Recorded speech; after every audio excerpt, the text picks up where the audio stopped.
ಪ್ರೀತಿಯ ವೀಕ್ಷಕರಿಗೆಲ್ಲ ನವರಾತ್ರಿ ಹಬ್ಬದ 7ನೇ ದಿನಕ್ಕೆ ಸ್ವಾಗತ. ಇವತ್ತು ನಾವು ಕಾಳರಾತ್ರಿ ದೇವಿಯನ್ನ ಪೂಜಿಸ್ತೀವಿ. ಕಾಳರಾತ್ರಿ ದೇವಿಯನ್ನ ಕಾಳಿ, ಮಹಾಕಾಳಿ, ಚಂಡಿ, ಚಾಮುಂಡಿ, ರೌದ್ರಿ, ಧೂಮ್ರವಣ್ಣಿ ಈ ಹೆಸರುಗಳಿಂದ ಕೂಡ ಕರೆಯಲಾಗುತ್ತೆ. ಕಾಳರಾತ್ರಿಯ ಶರೀರದ ಬಣ್ಣವು ಗಾಢ ಅಂಧಕಾರವಾಗಿದ್ದು ಜಡೆಯನ್ನ ಕಟ್ಟದೇನೆ ಹಾಗೇನೆ ಬಿಟ್ಟಿರ್ತಾರೆ. ಕುತ್ತಿಗೆಯಲ್ಲಿ ಹೊಳೆಯುವ ಮಾಲೆಯೂ ಸಹ ಇರುತ್ತೆ. ಉಸಿರನ್ನ ಬಿಡುವಾಗ ತೆಗೆದುಕೊಳ್ಳುವಾಗ ಬೆಂಕಿಯ ಜ್ವಾಲೆಯಂತೆ ಇರುತ್ತೆ.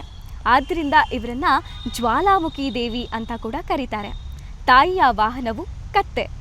4 ಕೈಗಳನ್ನು ಹೊಂದಿದ್ದು ಬಲಗಡೆಯ ಮೇಲ್ಗೈಯಿಂದ ಅಭಯ ಮುದ್ರೆಯನ್ನ ತೋರಿದ್ದು ಕೆಳಗೈಯಲ್ಲಿ ವರದ ಮುದ್ರೆಯನ್ನ ಹೊಂದಿರ್ತಾರೆ.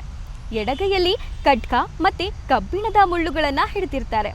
ಶುಭಂಕರಿಯಾದ ದೇವಿಯು ಶನಿ ಗ್ರಹದ ಅಧಿಪತಿಯಾಗಿದ್ದಾಳೆ. ಭಾನುವಾರದ ಈ ದಿನದಂದು ಕಿತ್ತಳೆ ಬಣ್ಣದ ವಸ್ತ್ರವನ್ನು ಧರಿಸುವುದು ಉತ್ತಮವಾಗಿದೆ. ಇಂದು ನೀಲಿ ಮತ್ತು ಕೆಂಪು ಹೂಗಳನ್ನು ಸಮರ್ಪಿಸಬಹುದಾಗಿರುತ್ತೆ.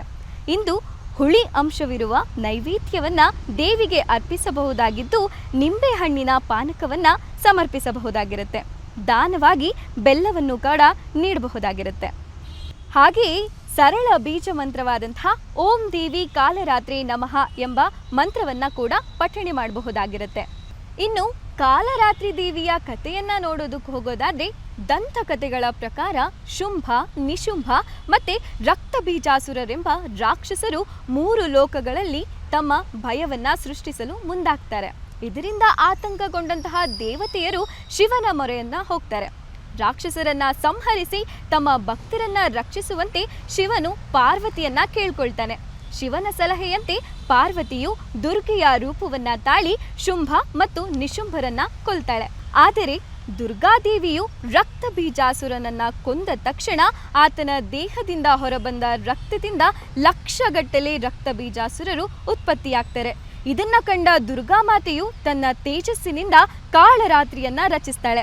ನಂತರ ದುರ್ಗಾದೇವಿ ರಕ್ತ ಬೀಜಾಸುರನನ್ನ ಕೊಂದಾಗ ಆ ಕಾಳರಾತ್ರಿಯು 1 ಹನಿ ರಕ್ತವು ಭೂಮಿಗೆ ತಾಕದಂತೆ ರಕ್ತ ಬೀಜಾಸುರನನ್ನ ಸೀಳಿ ರಕ್ತವನ್ನ ತನ್ನ ಬಾಯಿಗೆ ತುಂಬಿಕೊಂಡು ಸಂಹರಿಸ್ತಾಳೆ.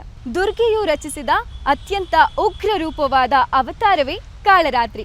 ಹೀಗೆ ದುರ್ಗಾ ಸಪ್ತಶತಿಯಲ್ಲಿ ದೇವಿಯ ಬಗ್ಗೆ ಉಲ್ಲೇಖ ಇದೆ. ಹಾಗೇನೆ ಮಾರ್ಕಂಡಯ್ಯ ಪುರಾಣದಲ್ಲಿಯೂ ಸಹ 81ರಿಂದ 93ನೇ ಅಧ್ಯಾಯಗಳವರೆಗೆ ಕಾಲರಾತ್ರಿ ದೇವಿಯ ಬಗ್ಗೆ ಉಲ್ಲೇಖ ಇರೋದನ್ನ ನಾವು ನೋಡ್ಬೋದಾಗಿರುತ್ತೆ. ಓಂ ದೇವಿ ಕಾಲರಾತ್ರಿ ನಮಃ.